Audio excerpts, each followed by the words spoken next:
So, welcome back mga kabiyero. So, ito. At, ngayon lang ulit ako nakagawa ng video. And, yun. Medyo malamig na. So, mapapansin nyo, makapal ang suot ko. Hindi pa naman siya ganun kalamig. What? Candy. Hindi pa naman ganun kalamig. Nag-ano lang kasi ako ng ganitong jacket kasi, yun nga, dahil sa, may injured kasi ako dito sa, nagka-injured kasi ako sa, Winter is almost coming, yeah. So, may injured kasi ako dito sa left shoulder ko. So, probably is yung naging cause ng accident. Medyo na worse. Medyo may something. So, nagko-continue ako ng therapy. Kaya ngayon lang ulit ako nakagawa ng video. So, nagte-therapy ako. At, yun nga, inaano yung aking shoulder blade at saka yung rotator cuff. So, kasi medyo mahirap magtrabaho. Then, pagka ganitong malamig, masakit. Kaya kailangan ko talaga ng warm na I like to be suot. a Santa. What? I like to. Can Daddy go to work? Candy, but winter is almost coming So, yun, now. dadrop ako nung aking mag-iina sa truck. Yun, 1 month na ako bumibiyahe. Then, ngayon nga lang ulit nakagawa ng video. After ng, what you call that? Yung nagawa yung truck. So, pinakakiramdaman ko kasi yung truck. Kasi, yun nga, yung mga ginawa. Kung may naging cause ng problema due to accident. Which is yun lang naman, naging minor lang na mga body parts. And yun, kailangan ko rin siyang ibalik. This week, bibiyahe lang ulit ako ng last trip ngayon. Ipapasok ulit sa shop kasi meron silang mga hindi napalitan noon na part ng damage and in-order pa yung parts. And then yung mga kinabit is out of alignment and medyo maingay, nangangalampag yung hoods. Then yung headlight hindi masyadong aligned. So pakita ko sa inyo mamaya. So yun pa rin, ang trabaho ko is 2 trailers pa rin. Hindi pa rin ako nag-US. Although nakuha ko na yung USB siya ako. So yun, nakabalik. Then yun nga, nag-travel kami ng family. So yun. At unti-unti naman na nakaka-recover. Yun nga lang, yung therapy ko kasi tuloy-tuloy pa rin. Kasi masakit. Masakit itong kaliwa kong shoulder. Tsaka yung pinaka rotator cuff. So continuous yung therapy. Nakailang times na akong nag-therapy. And sana mag-improve yung aking na nararamdaman na sakit dito sa shoulder blade at saka sa rotator cuff ng aking left side. Kasi yun nga, in-injectan ng steroid. Steroid ba yun? Steroid. So wala pa rin nangyari. Parang walang nangyari do sa injection. So I don't know. But continuous pa rin nga yung therapy. So, malalaman ko hanggang sa matapos yung therapy. So, yun. Kaya ngayon lang ako nakapag-update sa inyo ng mga videos ko. So, yun. At, balik highway tayo ngayon. Pero 1 month pa na ako nang bumalik ng highway. But, yun nga. Parang kasing mayroon pa rin akong, ang tawag doon niya, phobia na every time na mayroong sasakyan doon sa median lane is, kasi hindi naman natin alam kung anong nasa isip ng mga driver, kung anong plano nilang gawin, anong discarding gagawin nila sa highway. So, yun. Every time na mayroong napwesto sa median lane, hindi ko alam kung tatawid or papasok ng passing lane. So, I don't know. So, yun. At dadrop lang ako ng aking mag-iina sa truck and biyahe na ako. Ang biyahe ko ngayon is Edmonton. So, 2 trailer. So, yun. Kita-kita tayo. So, nandito na ako sa yard namin sa Steinbach. So ito, na-hook up ko na itong aking trailer. Kasama yung converter. Nakakabit na rin yung converter. And yung kasing isang trailer ay naroon sa labas na. Kasi hindi kami makakalabas dito ng 2 hila ngayon. Kasi may construction. So ito, hilahin ko itong A-box. Na ito, may converter. So yun, nakapag pre-trip na ako kanina. Hindi ko na napakita sa inyo. And yan, na-check ko na lahat yan. And yun, at kukunin ko na lang yung isang trailer, yung B-box, yung second trailer ko. Papunta na ako ng Edmonton. Yun, nakita ko sa inyo. So, na-check ko naman siya lahat. Okay na, all goods. Yung ilaw. So yun nga, kailangan ko makabalik kasi agad. Kasi gawa nila. So, hindi ganun kaganda. Yun to, malaki yung gap.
So as usual, kakabit natin itong mga airlines, which is normal naman nating ginagawa sa trailer.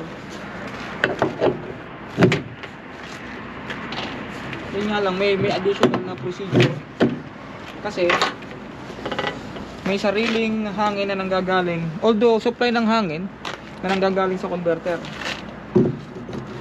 Tapos from the converter, yun na magsusupply ng hangin papunta naman dito sa padalawang trailer. Gagaya itong valve na to. So yun na magbibigay ng hangin dito sa V-box. Kasi yung mga trailer meron ito. Yan, may kabitan ng airlines na para pumunta dito sa second trailer at saka sa converter para magkameron siya ng preno at magkameron siya ng hangin. So normally check ng safety. So yan. And then syempre tire check and landing gear. So same procedure lang. Yun nga lang, nadagdagan tayo ng trabaho.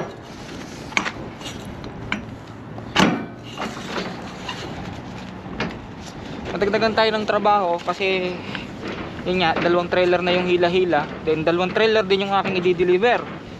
So pagdating ng terminal, dinideliver pa namin to ng isa-isa. So pagdating namin ng terminal, hindi na kami per miles, per hour na kami simula terminal. Kasi itong mga trailer na ganitong dalawang hila, sa ano lang namin dinadala sa terminal. May terminal kami sa Calgary, Edmonton, Saskatoon, Regina, Medicine Hat. Terminal lang kasi di-deliver namin siya bawat customer sa yung dalawang trailer na hila namin. Di-deliver namin siya isa-isa. So which is dagdag income. Kasi doble trabaho. Pero yung bayad di naman doble. Ano lang, may dagdag lang. Doon lang kami nakakabawi sa per hour. Kasi malaki yung per hour ng owner operator pagka city work na. So kahit habang nag-aantay, tuloy-tuloy yung oras na binabayaran sa amin. Kaya yun. At saka dito sa base sa experience ko dito sa dalawang hila, tuloy-tuloy yung biyahe. Hindi kami sumasablay.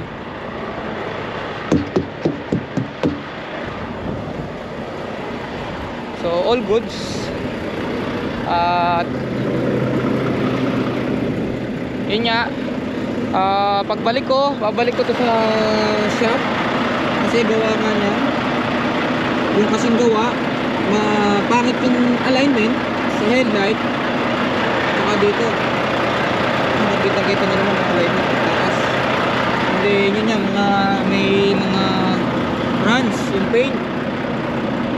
Ayan. So hindi naman kasi pinalitan ng buong hood eh. Ang pinalitan lang ay yung isang side. Kasi hindi naman ganun kalala yung naging damage niya. So ang matindi lang kasing tinamaan is yung aking yung aking beer bumper. So ito bago. Bago na itong beer bumper. Saka itong bumper na to bago rin. So matibay naman. Yan, ito lang pinalitan. May hati kasi rito yun. Itong side lang na to pinalitan. Ito luma pa din. Ito bago. Ito bago. Headlight bago. Yun nga lang talaga. Yung alignment lang. But everything is good. Saka yung paglalim. So everything is good. So yun nga, nakipasalamat ko din kay Lord dahil na hindi siya ganun naman kagrabe. Yun nga lang, wala akong update doon sa driver ng SUV. But for sure, okay naman siguro. Sana, I hope na okay yung driver kasi matanda na yung driver ng SUV.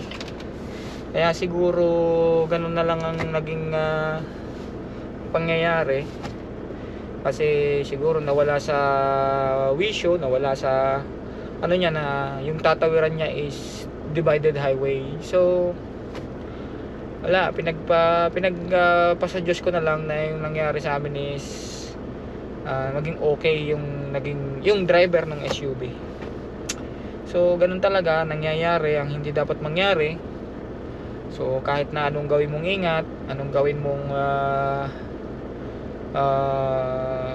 safe sa daan, marami talaga ang nagiging pag sinabing aksidente talaga is aksidente.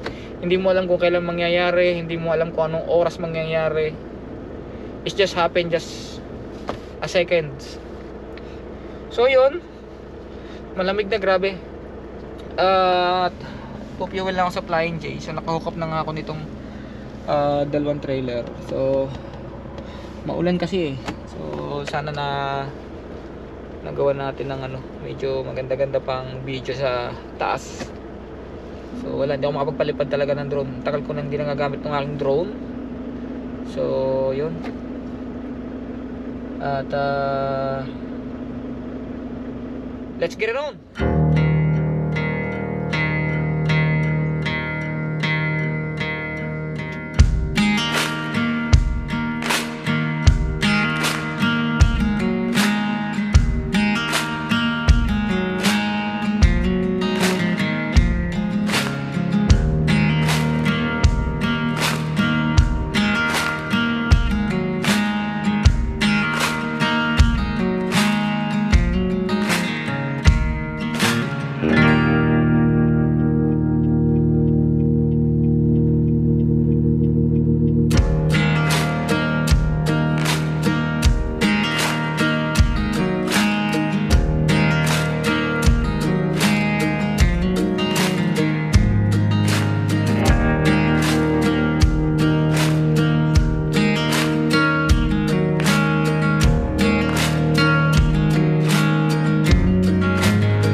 ng city ng Brandon. So, yan, medyo foggy yung weather ngayon. So, yan. So, dito kasi may timbangan ng Brandon. So, tatire check lang ako. In route inspection. So, mandatory sa LCB, sa long combination vehicle, na mag route inspection every 2 hours. Hindi naman exactly 2 hours na kailangan mong gumilid sa highway para lang mag route inspection. But yun nga, ang rules ay 2 hours. Kung sa single trailer ay 4 hours, sa dalawang trailer ay 2 oras. So yun. So meron na akong certain na laging tinitigilan para mag road inspection. So yun na yung ginagawa kong routine na every 2 hours. Siya ko na rin ginagawa every area. So kung umuusok, umiinit tong mga hub, yan, or kung nagtatanggalan yung mga lug nuts, kasi ito napaka-importante dyan eh. Itong chain at saka ito, kung hindi gumagalaw, ay supply ng hangin papunta sa second trailer, dahil yung second trailer is hindi mo naman masyado siyang maririnig kung may air leaks, kasi nga malayo, medyo masyadong mahaba, masyadong malayo sa bintana. But maririnig mo naman siya doon sa brakes nung parking brakes. Maririnig mo siya pagka yung nagbabawas. Tsaka yun, monitor mo yung mga gauge. Kung bumabagsak yung gauge ng hangin, so consider mo yun na kung nagbabawas yung hangin. So it means pag bumabagsak yung gauge, it means may kang air leak. Obvious naman. So ito, chain secured naman. So yung mga airlines kailangan walang nadadamage, although yan sa mga science, pero wala, ganun talaga yun eh. Ganun talaga ang setup niya, kaya magagawa. So yun, tire check lang ako rito. Then tigil siguro ako ng siguro ano lang siguro ko, Chamberlain or what, bahala na. So yan, pinalitan ko rin ng tail light kasi napundi na yung dati doon. Then nasira yung mud flap, so nagpalit ako. So di ko na mapagana yung pinaka signal niya talaga, so doon ko na lang siya sinama. Then yan, dinagdagan ko ng ilaw sa side.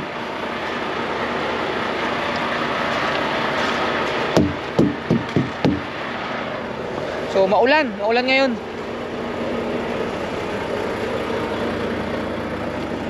So yun, kinabutan ko na rin kasi sa mga accident din. Nagpalit na rin ako ng floodlight. So malaking bagay ito, ang dilaw sa gabi, saka pago. All goods na lang.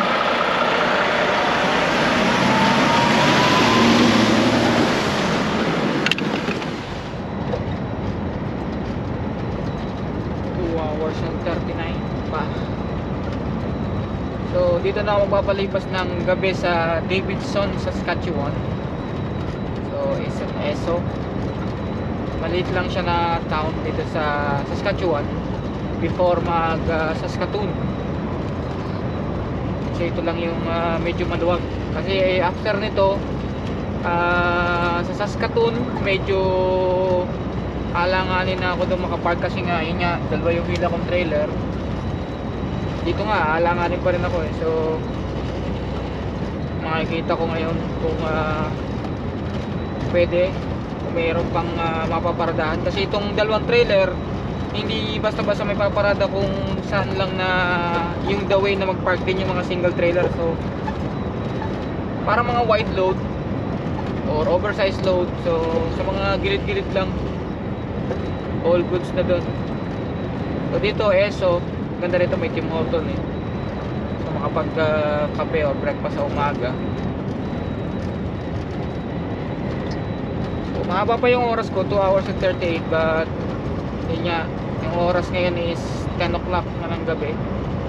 So kaya hindi ko na para isagad kasi nga alanganin na ako dun sa truck stop sa Saskatoon. So Saskatoon is just more than an hour.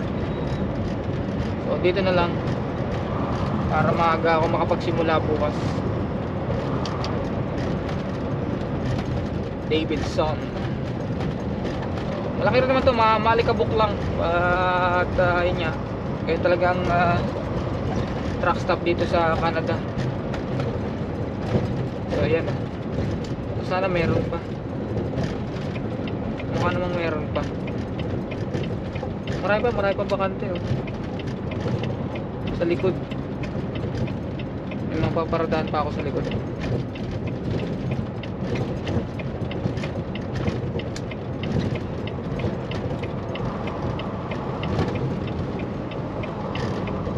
Kasi yung LCB nag-check lang dito sa gilid. Sa gilid lang ng kalsada.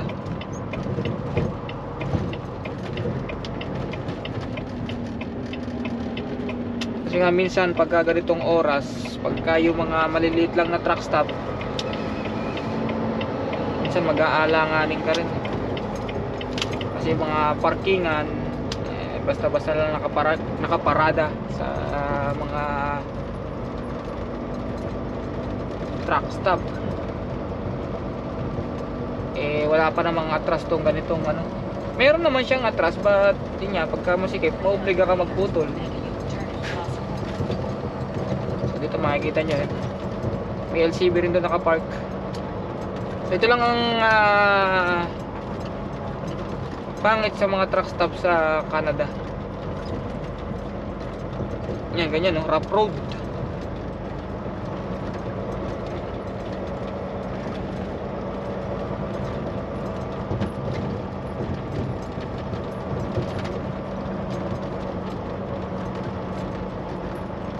Rough road na, malikabok pa.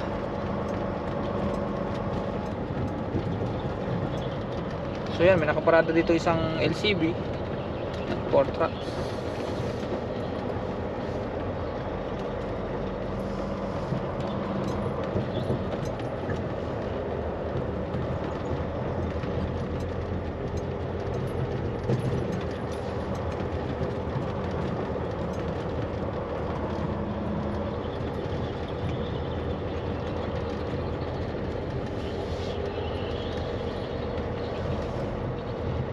Hanap na lang ako ng spot.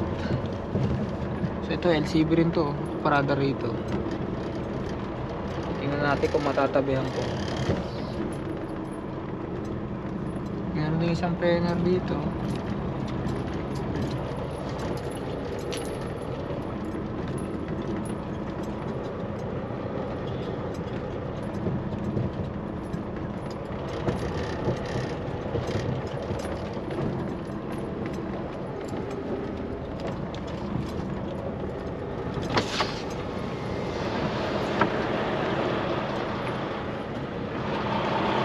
Problema kasi malikabok.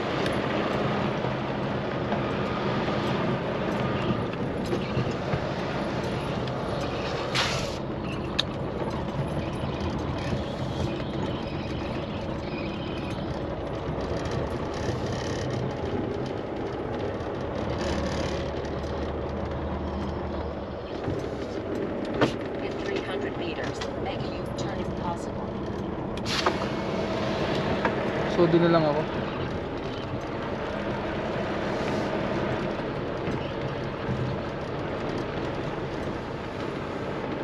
So medyo sasagad ko rito sa gilid.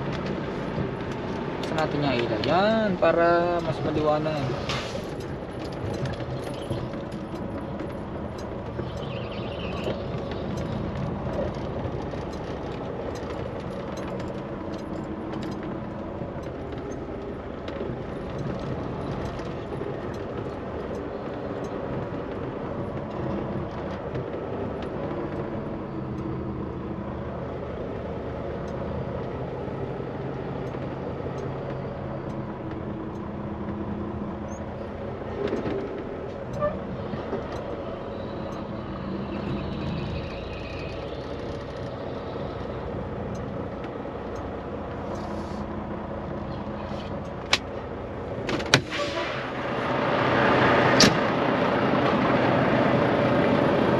So yan, nakatigil na ako dito sa truck stop, dito sa Davidson.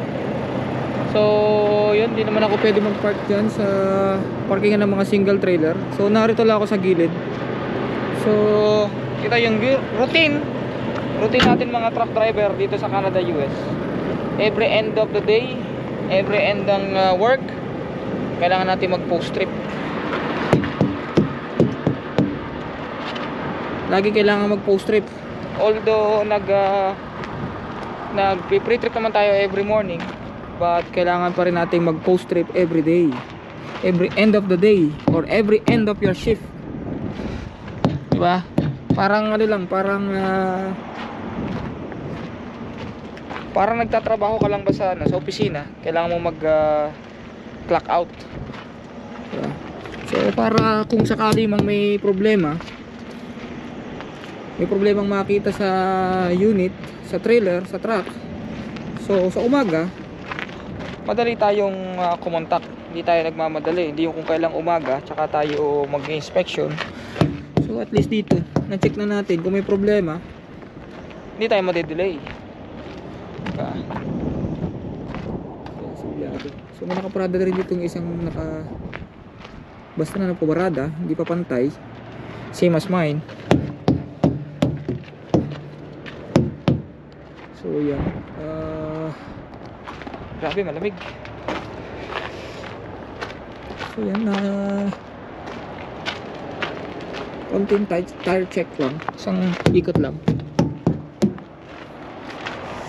So yan, hindi naman siya yun lang umahawak din sa second trailer, sa converter.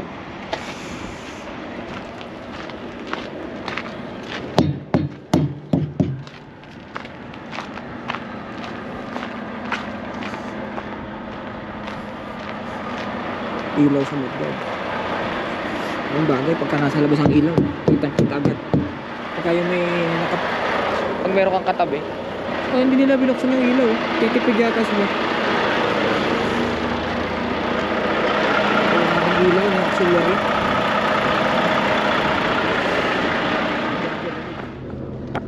So yun no, at dito na ako magpapalipas ng gabi, at magkita-kita lang tayo sa umaga.